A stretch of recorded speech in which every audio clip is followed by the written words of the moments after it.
पूर्णमदः पूर्णमिदं पूर्णात् पूर्णमुदच्यते पूर्णस्य पूर्णमादाय पूर्णमेवावशिष्यते।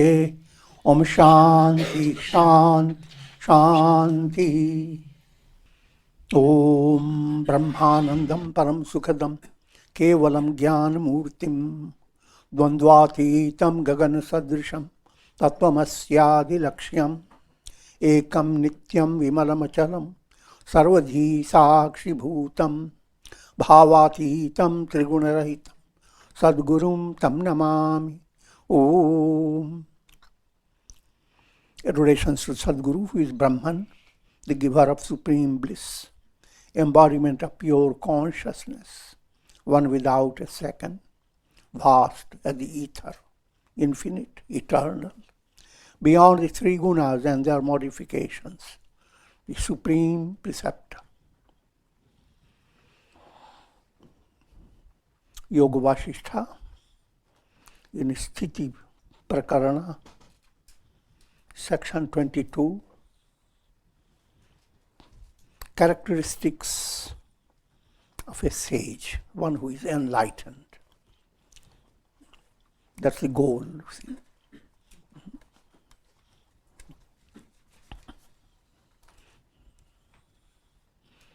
My mind turns to a little humor. Sage is a Hindi word. Go to sleep. Shayya par, sage par. So sage points to absolute rest. Shayya of eternity, the bed of eternity, and a mandap of infinity, and music of eternal melody. What else? So, coming into the topic,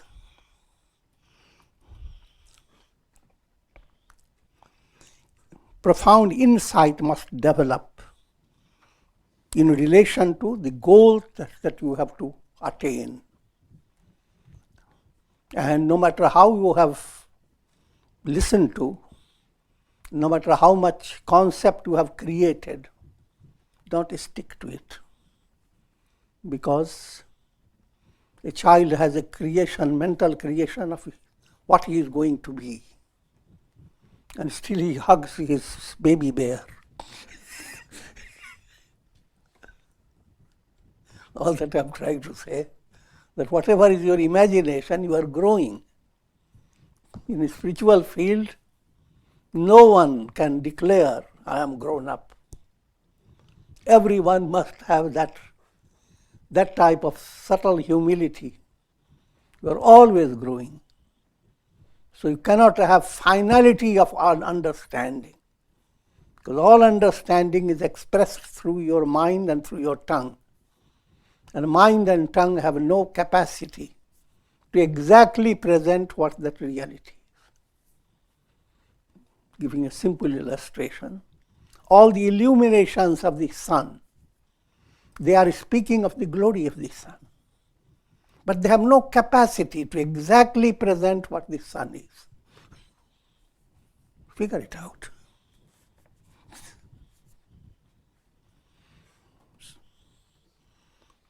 Spiritual wisdom shines in the heart of a sage like the full moon, radiating gentle rays of goodwill for the entirety of creation.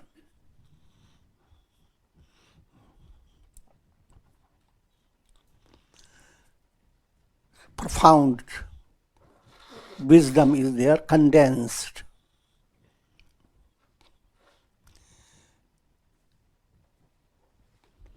First point, as long as you are subject to tapas, fevers, miseries, you have threefold miseries, you see. All the miseries that wait in your subjective personality, in your body-mind complex. It has lots of misery to give. The world around you, subjective is called adhyatmic.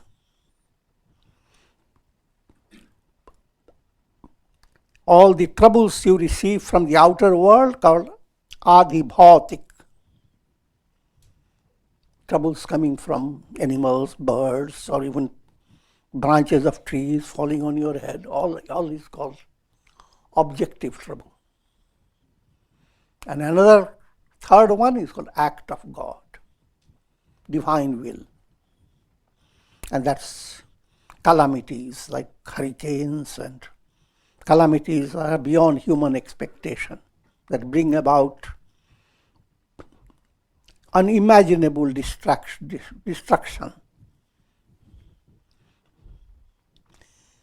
As long as soul is subject to these three tapas, the heart is not completely cool. Poetically speaking, as you are moving towards enlightenment, firstly you begin to discover where your heart is. Otherwise your heart is broken in so many pieces. दिल के टुकड़े हजार हुए, कुछ इधर गिरे कुछ उधर गिरे.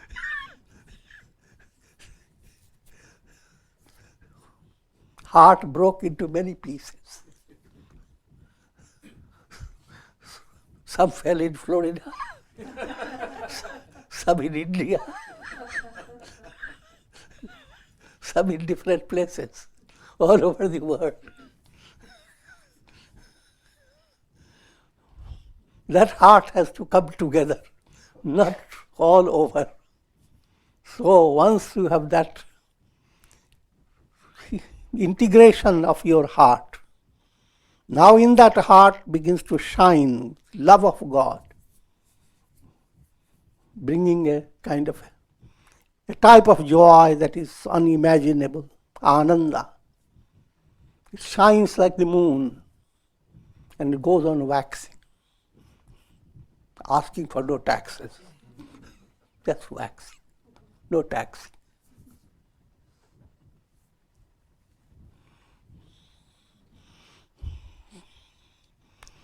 And it reaches the full moon state. Ananda, bliss, that is all, like the whole ocean, like infinite joy. So no longer soul has a need to go after many pieces of the heart. No longer it has to go into cycles of birth and death. This state of liberation.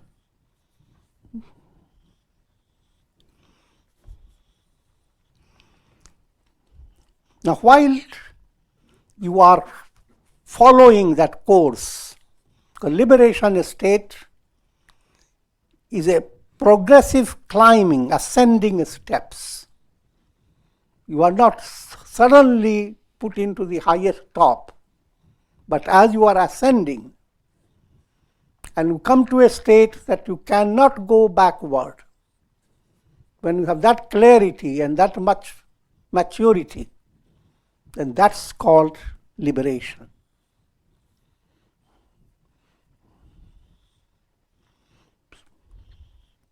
That's the state of Jivan Mukta, liberated in life.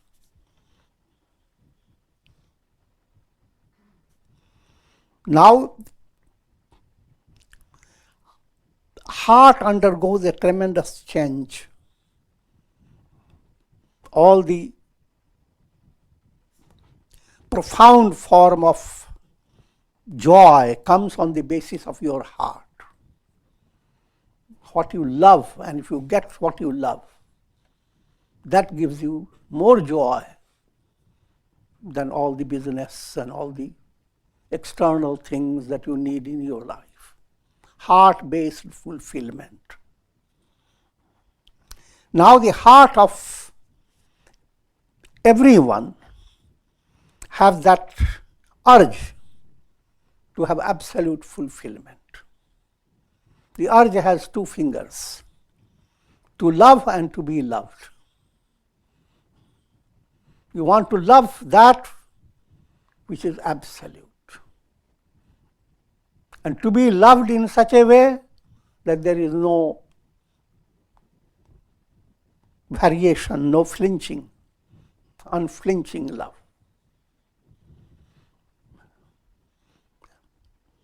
The divine self is the embodiment of bliss. Love and bliss are synonymous. Because what else can you love? Joy.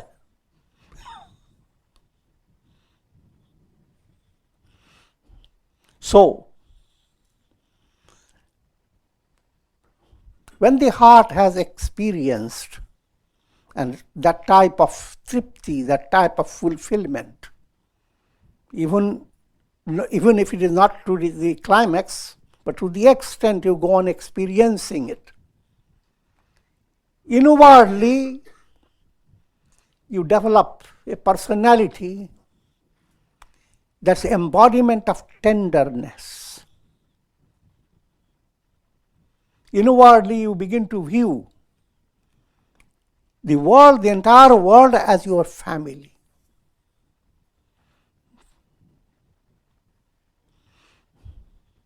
And therefore there is a tender feeling towards all souls. And therefore the Vedic prayer, Sarve Bhavantu Sukhina, when the sadhana is concluded in the morning, puja, then that's the chanting. Sarve Bhavantu Sukhina, may all be happy.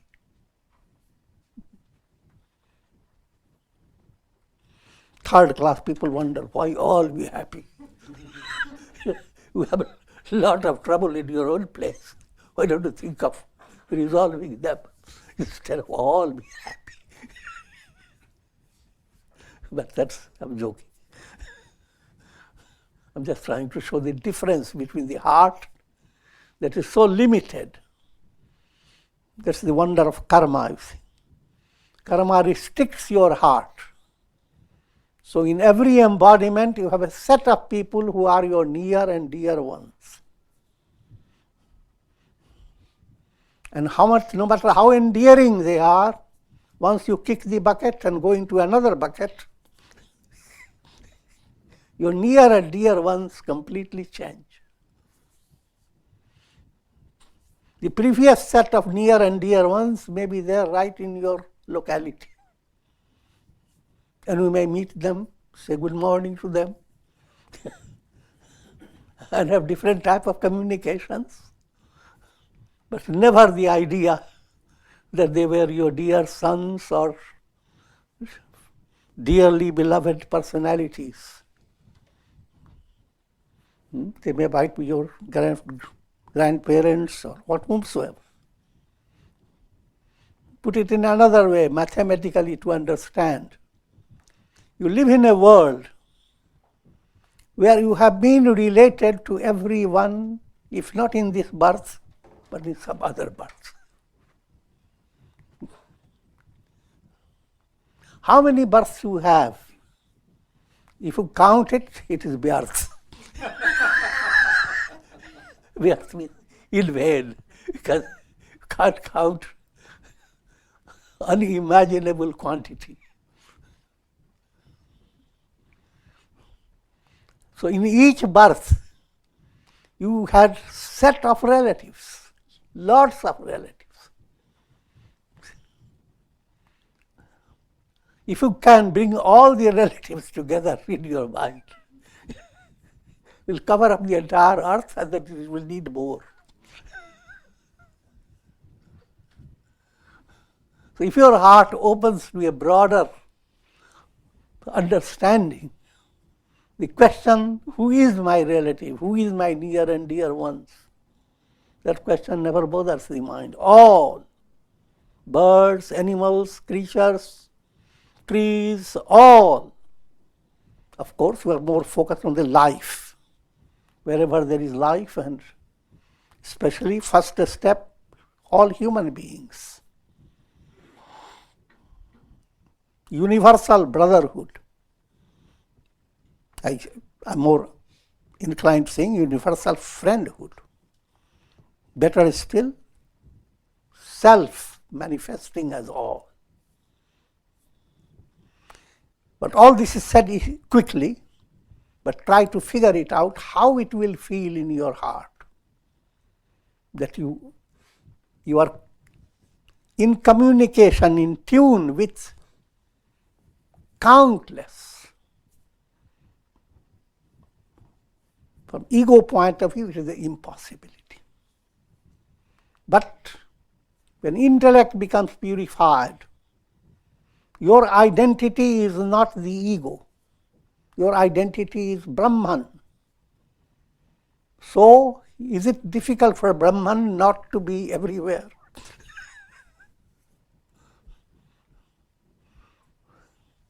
So, all this is blended in your sadhana.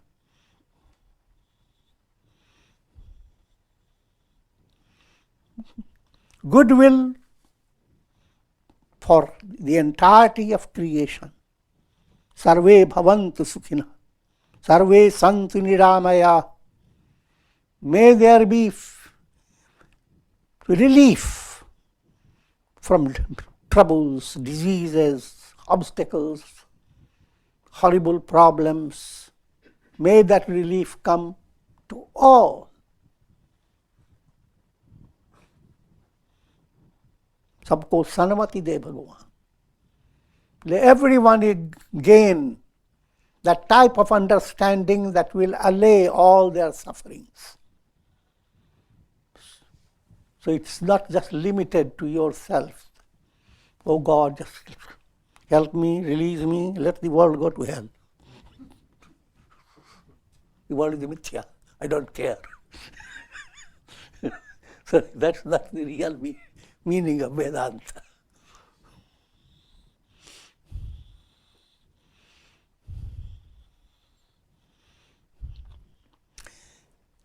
The knower of the self becomes like the vast sky, shining with freedom and joy.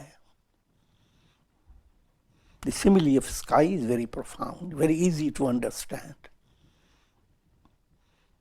All that happens when you look up to the sky happens, clouds, the wonderful colors shimmering with the clouds, birds soaring through the sky, all that happens, rainbows, all that the sky welcomes them. Welcome, welcome. All welcome side is there.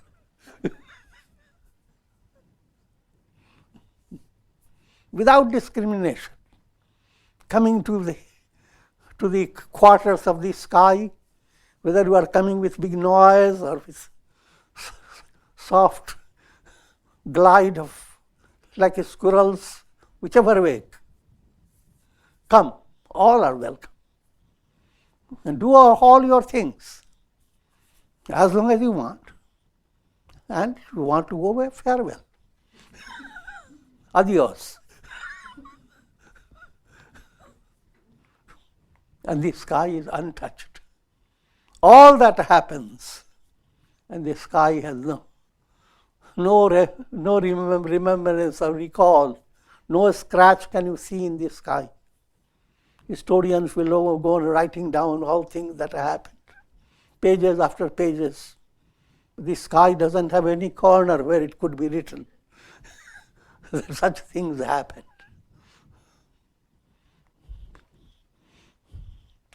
That's your reality. The real you is like the sky. Even the sky simile is nothing. The sky is inert. Real you is absolute awareness. Any simile is much lesser than what the reality is. Though the form of the mind continues to persist in appearance in a sage, it is actually negated by his inward vision. This is called manonash. Mind continues to be there. You can relate with enlightened sage in any subject. You want grammar, all right. To the extent he knows, he will tell you. You want language, you want poetry, you want song, whatever. Apparently he has all the practical realities that can be handled by the mind. That mind is there. But only difference is his mind is not generating some samskaras or vasanas. His mind has been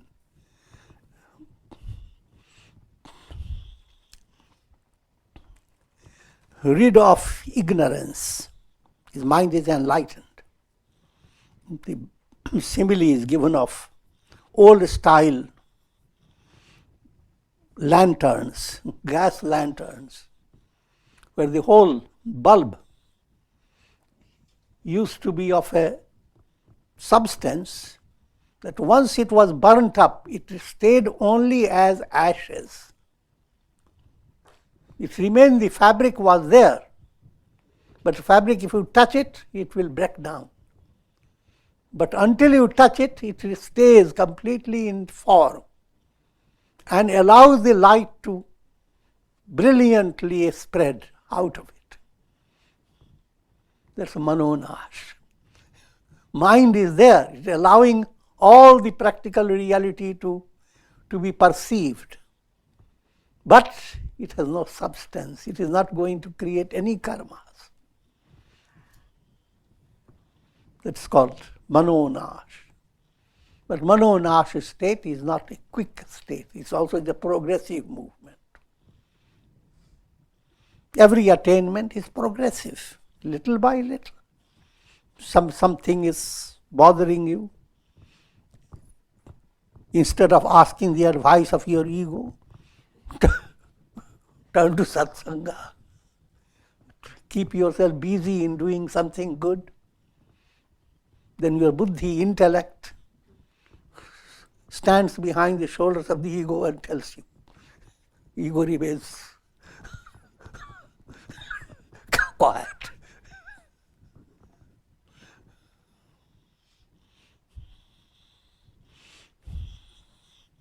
So, in other words, as you follow the path of righteousness, path of practicing yoga in daily life, progressively your mind becomes more and more involved with love of God. The fire of God's knowledge begins to operate through your mind. You give more and more radiation of goodwill, of harmony, of peace.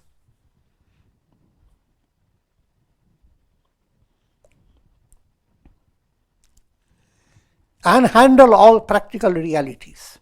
But that mind will not create any karma because it has no substance in it. There is no karmic substance.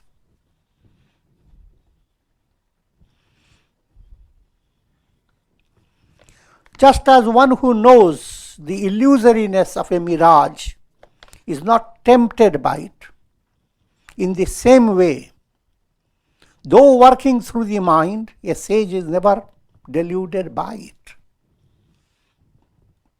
It's another mature state, spiritually mature. Understand, mind is only kind of your iPad.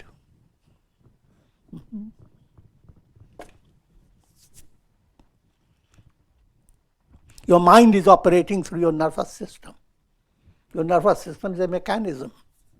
Just like you have your computer, your iPad, so is your whole nervous system.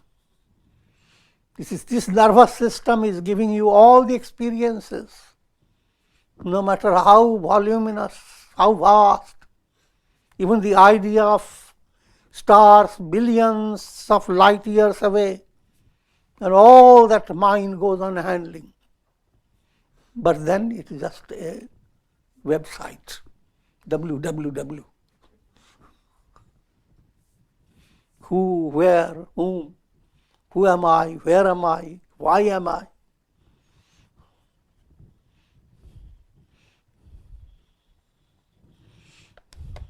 Therefore, all that mind presents is not the reality.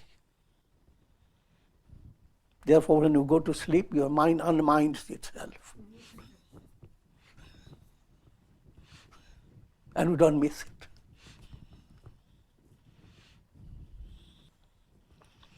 The ether in a vessel is never born, nor does it ever die.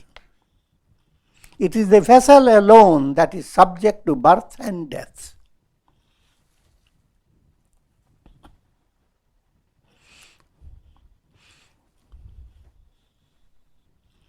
In the same way, the body is subject to birth and death, but the self on which the body and the world are superimposed is ever free. Simple illustration. When you look into a jar, empty jar, what do you see? You see space. And we call it pot ether, pot space. But pot space is not the reality. Space is space. Pot did not create the space or portioned it. But due to mental illusion, a distinction is created. Here is a pot space, and this is a vast space. Now go one step further to this illusion. Put a little water into the jar, and now look into it. Big space is reflecting into the jar. Reflected space. And that reflected space creates its own drama. The entire reflected space is nothing but the space. All your experiences are nothing but pure consciousness. That's what subtle meaning behind all that. Your body, mind, etc., they are not creating division in pure consciousness. Pure consciousness remains intact. You dream, it has not taken a piece of your consciousness. Consciousness remains the same. But even in dream, you don't realize that there is anything other than your dream world. Dream world seems to be the world.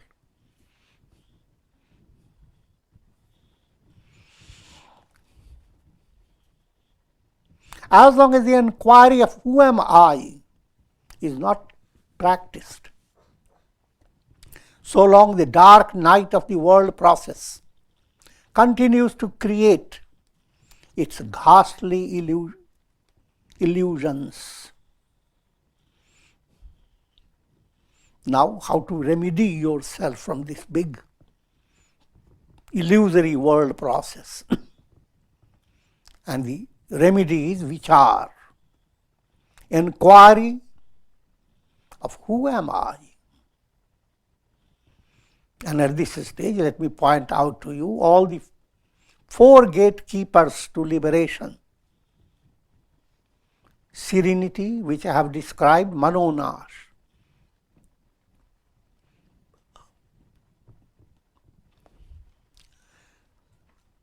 But what I am leading you to understand that these qualities, if they are in climax, then you have attained the highest. But these qualities are to be practiced in your daily life according to your capacity, untiringly, no matter how things happen. No matter how many times you fail, doesn't matter. Go on giving attention to bringing a state of mind that is serene. Shama. Next, santosh. Your heart must feel a sense of contentment. Then your serenity has much bigger foundation. Serenity and santosh must go together.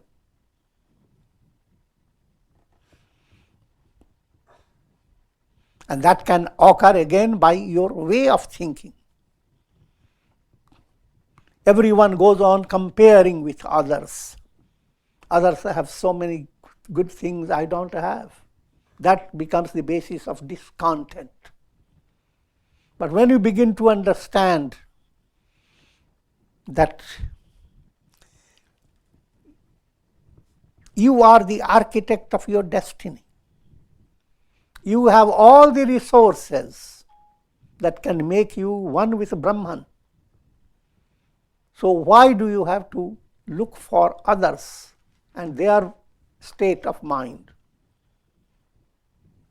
If that type of understanding develops, that you have the key, you don't worry about the treasure, who is going to take it. Without you have the key, you are handling it. So that type of understanding brings contentment, santosh. Otherwise you are constantly comparing. I should have been born in that house. or so many things.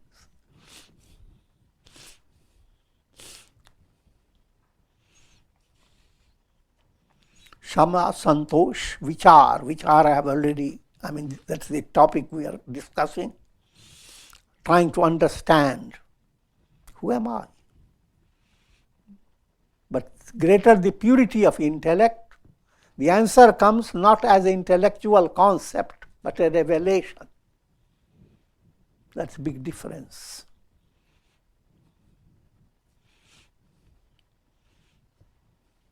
And fourth is satsang. Therefore, put yourself in an environment where you have no choice but to listen to all these important points.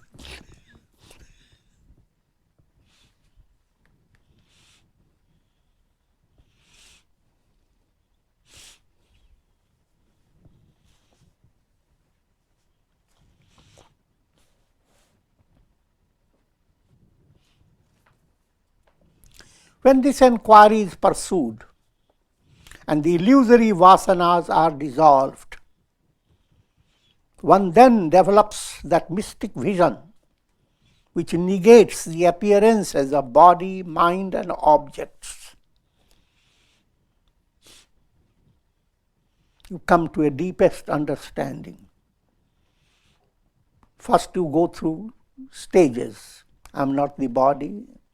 I am not the pranas, vital forces. I am not the mind and senses. I am not the intellect and ego. I am not the unconscious. I am Satchidananda, absolute self. I did that all with a little hand like that. But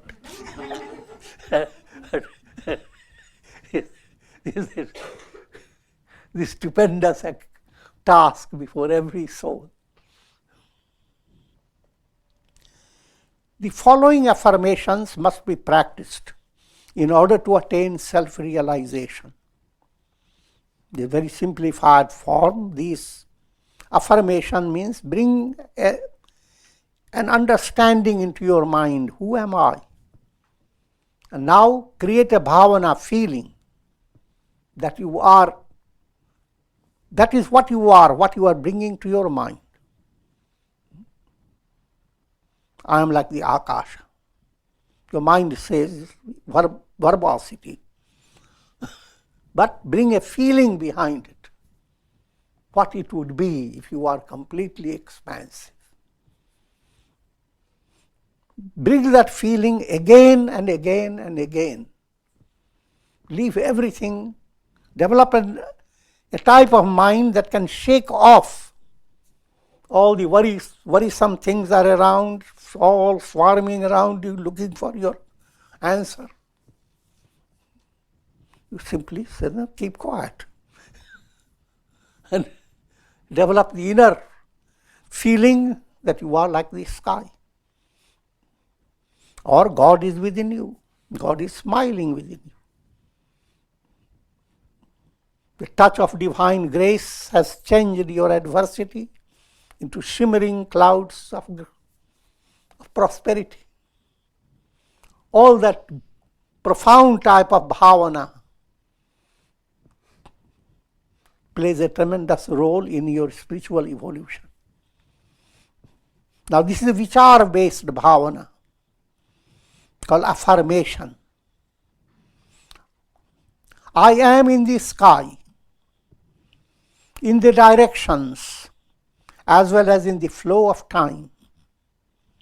I am the reality behind all names and forms. How can you grasp it easily? First, turn your attention to dream. Your world experience is just like a dream. In dream, you are not fully aware. The dream subject doesn't have full understanding who the person is. Dream world never existed. It's not a reality. All your experiences are big illusion. Now come to another level. Everything in your dream is yourself. You can shake off your bed and can understand that nobody else was there.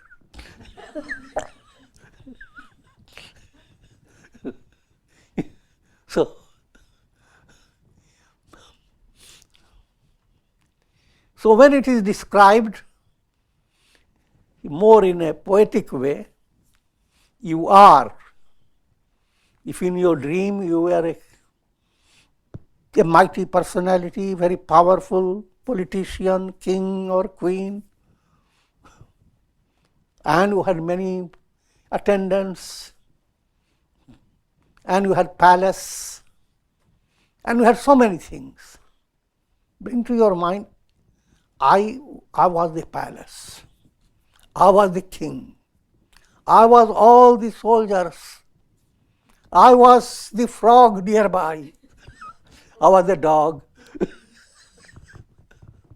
Now, if you start doing that, you get into big trouble. All that happens is spontaneous. So when you are told the world is illusion, to human mind it becomes a big mathematical problem. You go on counting, which is illusion, which is illusion. That has its own role, little stress in working for it. The ideal is, as there is a spiritual awakening, you don't count, simply all this blend move away. When you wake up from your dream, you never go on remembering all those details, that they were all illusory. The tree was illusory, the bird that was there was illusory. You don't go into all the details. I'm trying to give you the miracle of sahaja movement, spontaneity. That's what happens in sadhana. Under proper guidance, with daily life flowing on the path of righteousness and sustained sadhana, there is an awakening within yourself, spontaneous, without your effort. Like a tree grows without effort.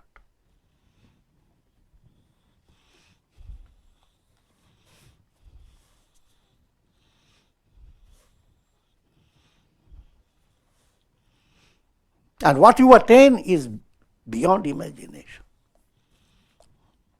Shaking off the entire world as unreal, as Brahman. If you mentally start thinking of it, it's impossible. But just like when you wake up, the entire dream moves away.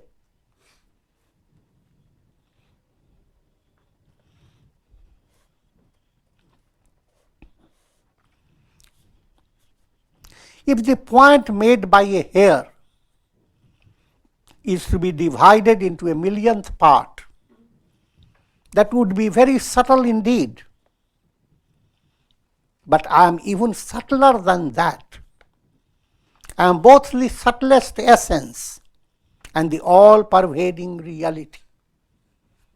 Allow your mind now to get to another dimension. How big am I? All-pervading reality. How small?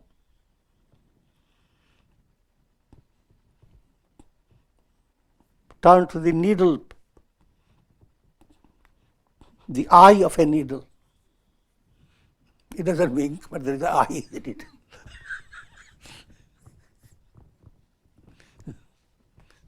Find your most advanced technology to divide it into millionth part. And divide it again into millionth part. And that is permeated by the divine self. No matter how you divide, divine self is underlying that reality.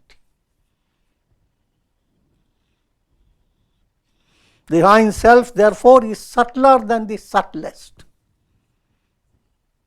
more atomic than your mind can imagine.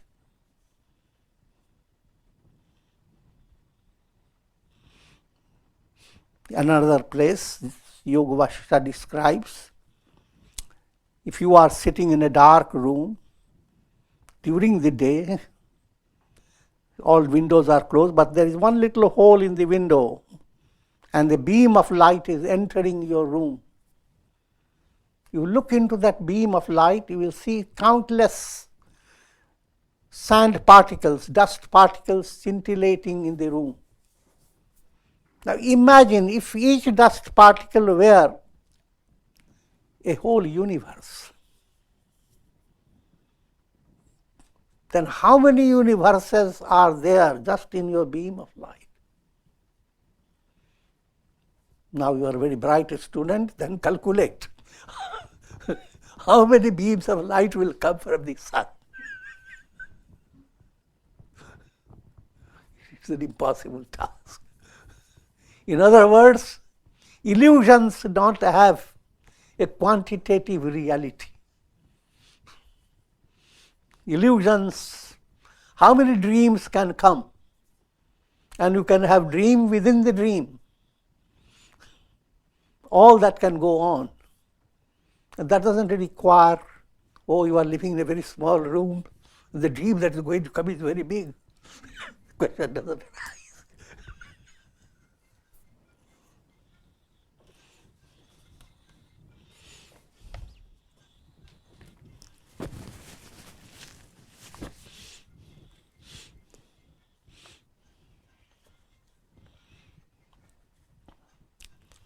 So two ways of bhavana. I am all pervasive, all inclusive, absolute. I am subtler than the subtlest.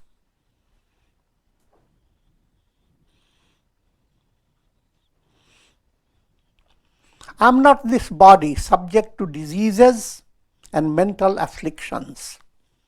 I am not this body which is subject to birth, growth, old age and death. That point has to be hit up, enter your mind day by day. Otherwise you are just looking for your birthday.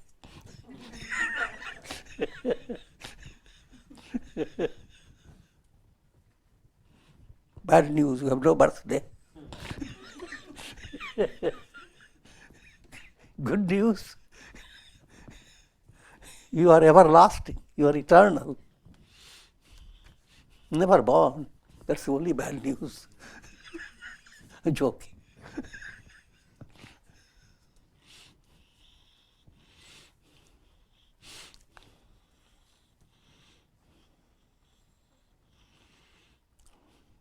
Just as the beads in a mala are sustained by a thread, in the same way all objects, in fact all the world systems, are threaded by me. Therefore, cosmic mind called Sutratma. Sutra is thread. The thread enters into all. This also is allegorical, not literally, because then there are something there other than the thread.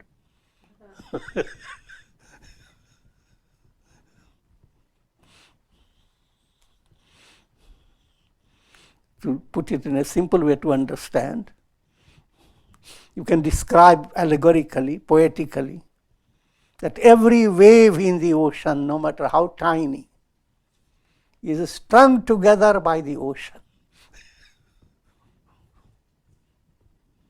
Similarly,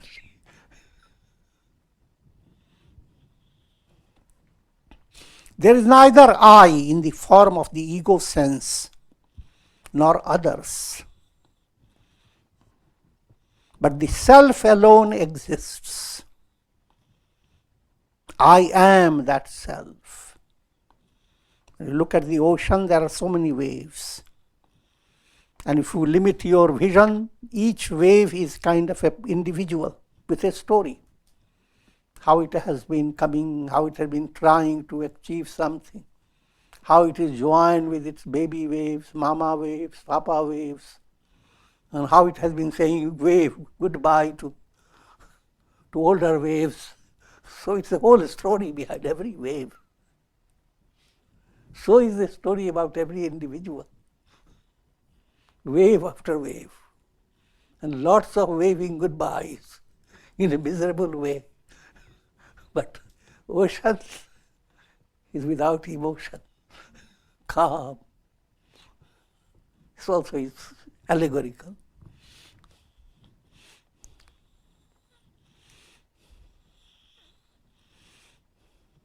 I am like the ocean. This world process that expresses itself in the three planes is like my younger sister, ever sustained by me.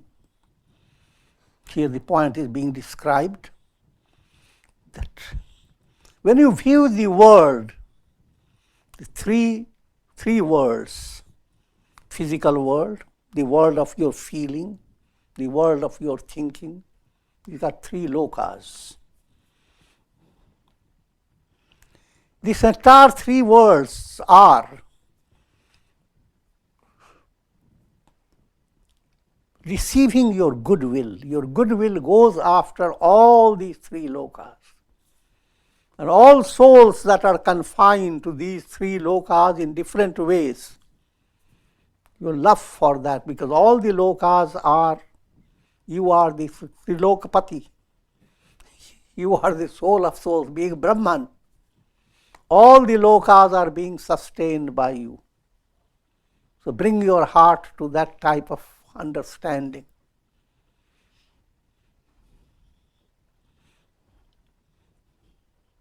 Now it is described in a very poetic way.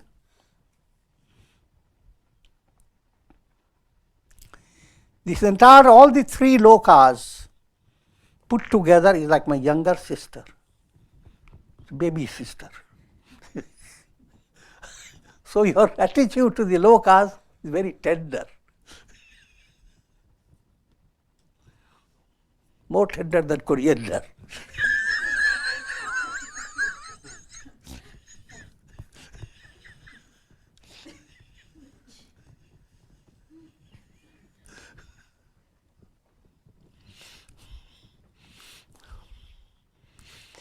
But now we should not develop confusion. Tenderness does not mean that you will not go through challenges in your life. A mother is very tender, but as she sees children growing up, she will push them into school system, away from herself, even though in her own heart she doesn't like it. But anyway, moha aspect wants to draw. But control moha and allow your heart to deal with little firmness. So the tenderness is described as tender, like a little wax melting away. Or at the same time, the heart of a sage is more stone-like than the mountains. When it comes to leading the soul to its spiritual evolution, moha aspect wants the soul to be drawn back. But that moha aspect of tenderness is not in the case of a sage. That's what Krishna tells Arjuna.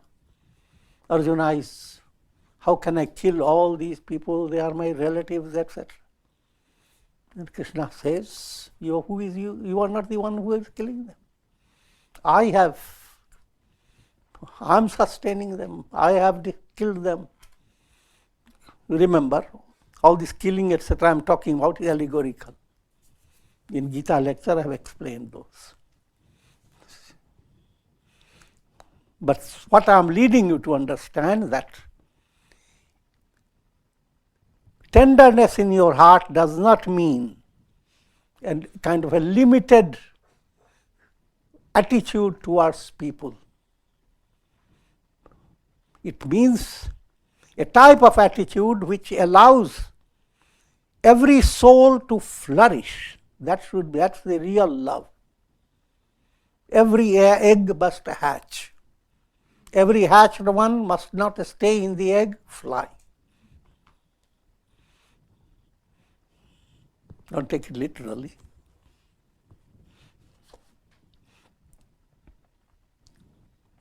When the vision is freed of the illusions of I-ness and mine-ness, that's what each time people meet the namaste. Namah, neither me nor mine, is condensed in the greeting of Indian culture. And in all mantras, Namah.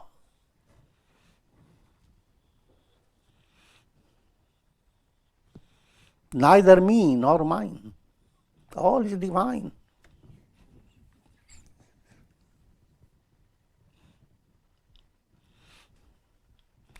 A sage beholds the absolute, non-dual, and eternal reality.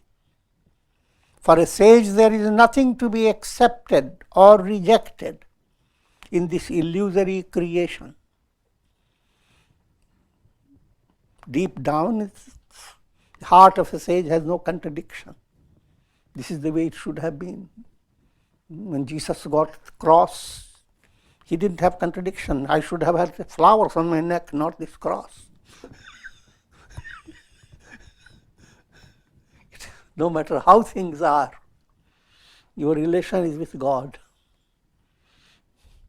A baby receiving profound love of mother, then no matter how the mother treats the baby in her heart, in the baby's heart, there is always soft relation. So, in other words, a sage does not entertain a sense of contradiction. This shouldn't have been this way. This should have been that way. And apparently it appears as if he is so detached that he is stone-hearted. But that's an appearance.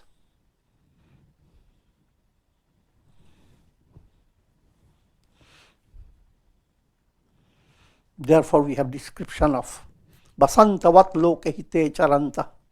A sage moves in the world like the breeze of spring.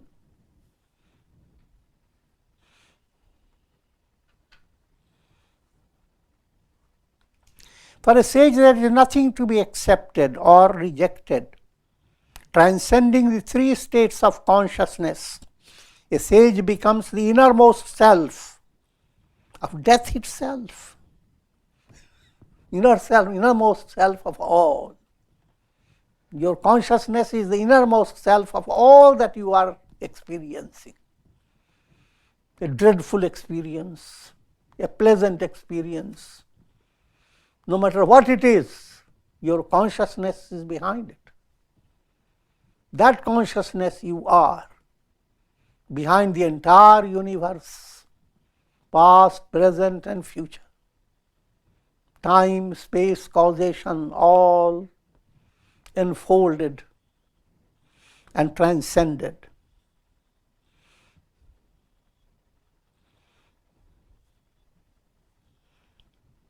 A sage becomes the innermost self of death itself. What is considered death is another illusion created by the mind. Because the body is not you. How can you die?